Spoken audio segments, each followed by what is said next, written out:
¿Alguna vez hemos visto un recibo de sueldo y nos hemos preguntado, ¿qué decide este número? Porque algunos países parecen tenerlo todo mucho más fácil que otros. Pues no, no es magia. Son principios económicos bastante claros. Y en los próximos minutos vamos a desglosar justamente eso, las fuerzas que moldean nuestra economía y al final del día, nuestro bolsillo. Para arrancar, vamos a hacer un pequeño viaje en el tiempo, un siglo atrás, para descubrir una de las historias económicas más increíbles. Y a primera vista parece no tener ningún sentido, pero entender esto es la clave para todo lo que sigue. A ver, imaginemos por un momento que le preguntamos a un trabajador de, digamos, 1920, cómo creía que sería el futuro. Seguramente se hubiese imaginado que la gente trabajaría más duro, ¿no? Quizás por un poquito más de dinero. Bueno, la realidad superó cualquier cosa que se pudiera haber imaginado. Y aquí está la respuesta. Y es una locura. El ingreso real de un trabajador promedio en Estados Unidos, o sea, su poder de compra real, se multiplicó por 8. Pensemos en eso un segundo. 8 veces más. Es un salto generacional que es francamente difícil de comprender. Pero la historia se pone todavía mejor. Porque no solo es que los ingresos se dispararon por las nubes, sino que la gente empezó a trabajar la mitad. La mitad. O sea, ganar muchísimo más dinero trabajando muchísimo menos. ¿Cómo es posible este milagro económico? La respuesta es una sola palabra. Y esa palabra es productividad. Este es el motor, el corazón que impulsó todo ese crecimiento increíble. Ahora, vamos a ver exactamente cómo funciona esta máquina. La idea central es en realidad bastante simple. Una empresa paga en función del valor que se genera. Contratará a una persona más solo si esa persona produce más valor de lo que cuesta su salario. No es algo arbitrario, es un cálculo de negocio pura y llanamente. Y aquí es donde la idea cobra vida. Pensemos en un trabajador con una pala. Puede mover una cierta cantidad de tierra en un día, ¿verdad? Pero si a esa misma persona le damos una excavadora, su productividad no aumenta un poquito, se dispara por los cielos, quizás 100 veces más. Y ojo, no es que la persona trabaje más duro, es que sus herramientas lo hacen exponencialmente más valioso. El caso de Henry Ford es el ejemplo perfecto de esto en acción. En 1914, tomó una decisión que dejó a todos con la boca abierta. Duplicó el salario a $5 al día. Pero esto no fue un acto de pura generosidad, para nada.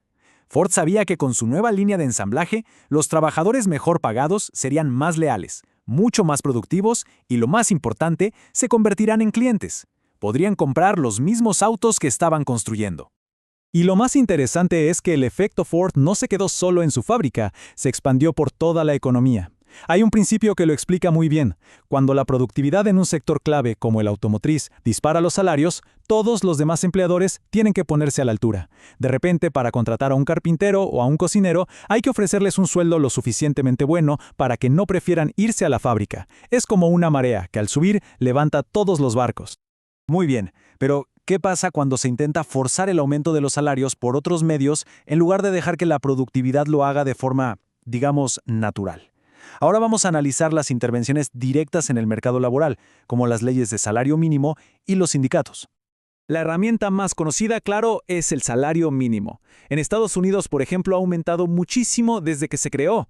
La intención detrás es evidente y noble: asegurar un piso de ingresos para todos.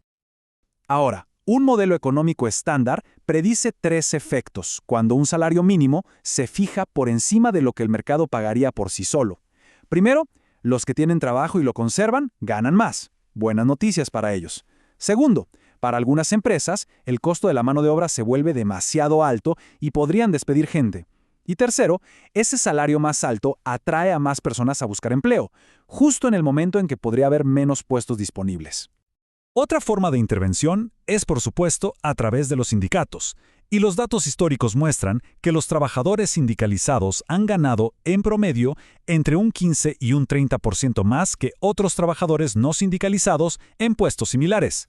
Sin embargo, la influencia de los sindicatos en el sector privado de Estados Unidos ha tenido sus altibajos. Después de alcanzar su punto más alto a mediados del siglo XX, su número de miembros ha disminuido constantemente. Esto refleja cambios muy profundos en la estructura de la economía.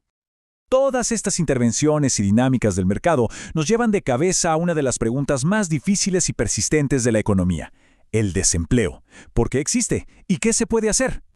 Para empezar a entender el desempleo, primero hay que aceptar una realidad de cualquier economía dinámica: la destrucción creativa. Es un concepto clave. Industrias enteras nacen mientras otras simplemente desaparecen. Pensemos en cómo los autos reemplazaron a los carruajes o cómo el streaming hizo desaparecer a los videoclubes. Este proceso es constante y por naturaleza crea y destruye empleos. Entonces, la teoría económica que estamos analizando sugiere que el desempleo a largo plazo ocurre cuando los salarios no se pueden ajustar libremente a la realidad del mercado. Si, ya sea por una ley o por un contrato, el precio de la mano de obra se mantiene artificialmente alto, el resultado es el mismo que con cualquier producto que es muy caro. Habrá un exceso de oferta. Es decir, más gente buscando trabajo que puestos disponibles. Un ejemplo que a menudo se cita es esta comparación entre Europa y Estados Unidos a finales de los 90. La mayor tasa de desempleo en Europa en esa época se atribuye a lo que los economistas llaman mercados laborales más rígidos.